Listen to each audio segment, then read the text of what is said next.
আপনারা সবাই জানেন এখনো চলছে এসআইআর।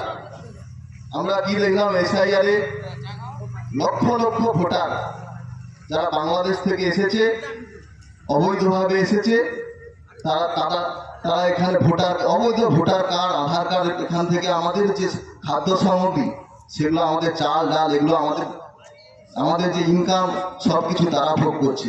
কিন্তু এসআইআর দেখিয়ে দিল যে লক্ষ লক্ষ ভোটার বাদ পড়েছে, আরও পড়বে। প্রায় এক কোটি 1.5 কোটির মতো ভোটার আরও আছে, যারা এখনো তাদেরকে ডাকবে, তারাও বাদ পড়বে।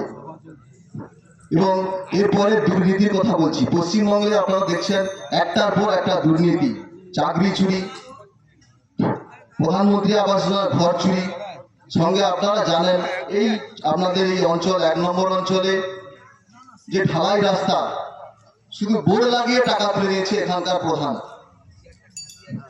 সেটা আমরা প্রতিবাদ করতে আমাদের যারা মেম্বাররা আছে তাদেরকে বলছে অঞ্চলে ঢুকতে দেব না।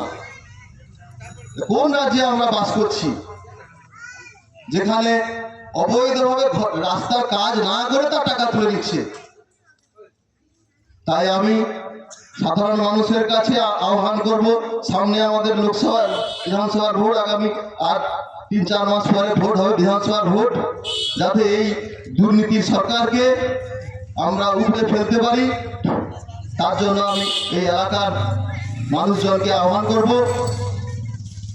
এবং আপনারা জানেন নারী নির্যাতনের ক্ষেত্রেও এই সরকার এগিয়ে আছে। মহিলাদের ধর্ষণ, খুন, সবকিছুতে এই সরকার এগিয়ে। মুখ্যমন্ত্রী মহিলা, তা সত্ত্বেও ইনি কিন্তু মহিলাদের প্রতি সম্মান করছেন না।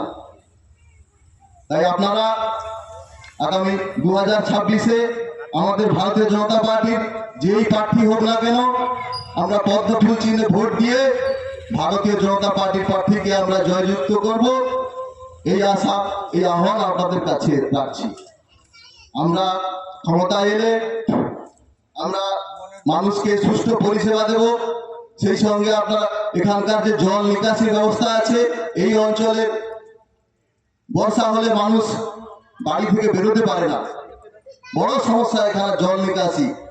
আমরা কথা দিচ্ছি, যদি আমরা 2026-এর বিধানসভায় আমরা জয়যুক্ত হতে পারি, ভারতীয় জনতা পার্টির সরকার এলে আমরা এখানকার জল নিকাশি ব্যবস্থা আমরা ঠিক করে দেব। এইটুকু বলে সবাইকে আমি গৌরী অভিনন্দন জানিয়ে আমি আমার বক্তব্য শেষ করছি। ভারত মাতা কি।